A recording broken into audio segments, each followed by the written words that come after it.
sistemi ilaçları grubunda yer alan Allegra, 120 ve 180 mg'lık 20 adet tablet içeren karton ambalajlarda sunulmaktadır. İlacın etken maddesi fexofenadin hidroklorürdür. İlacın içeriğinde bulunan yardımcı maddelerin listesine videonun son bölümünde ulaşabilirsiniz. Bu videoda dinleyeceğiniz bilgiler, ilacın prospektüsünden faydalanarak Allegra kullanıcılarını bilgilendirmek amacıyla hazırlanmıştır.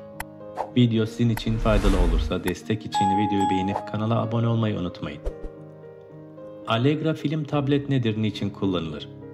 Antihistaminik bir ilaç olan Allegra, özellikle mevsimsel alerjik rinit ve kronik ürtiker gibi alerjik reaksiyonların semptomlarını hafifletmek için kullanılır.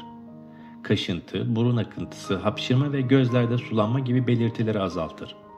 Allegra film tablet nasıl kullanılır?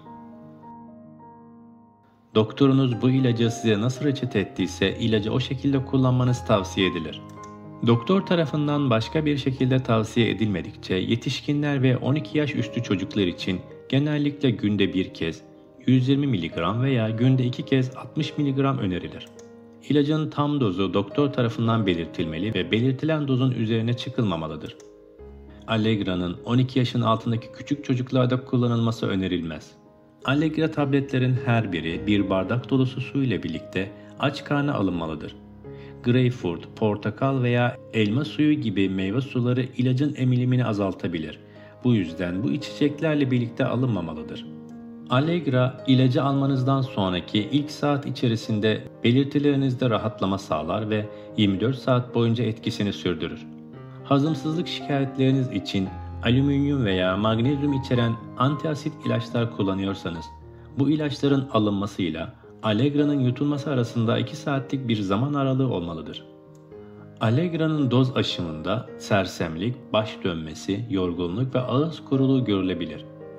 Allegra'nın bir dozunu almayı unutursanız, unuttuğunuz dozu fark ettiğiniz anda alabilirsiniz. Ancak sonraki doz zamanı yaklaştıysa kaçırılan doz atlanarak normal doz programınıza devam etmelisiniz. Unutulan dozları dengelemek için çift doz almayınız. Allegra'yı kullanmadan önce bilinmesi gereken hususlar ise şunlardır. İlacın etken maddesine karşı bir alerjiniz varsa bu ilacı kullanmanız önerilmez. Eğer alerji tedavisi için başka antihistaminikler kullanıyorsanız aynı anda bu ilaç kullanılmamalıdır. Etkileşim konusunda doktorunuza danışmanız önemlidir. Böbrek veya karaciğer rahatsızlığı olan kişiler doktora danışmadan Allegra'yı kullanmamalıdır.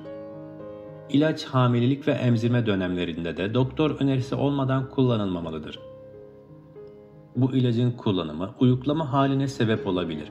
Bu nedenle araç ve makine kullanmak gibi dinç ve uyanık olmayı gerektiren aktivitelerde dikkatli olunmalıdır. Allegra'nın kullanımıyla oluşabilecek olası yan etkiler ise şunlardır. İlacın kullanımıyla yaygın olarak baş ağrısı, uyku hali, baş dönmesi, mide bulantısı ve yorgunluk görülebilir.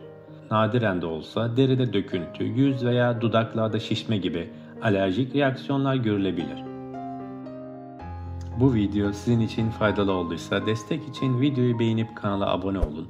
İlaç kullanımı ile alakalı görüşlerinizi ve deneyimlerinizi yorum bölümünde paylaşın.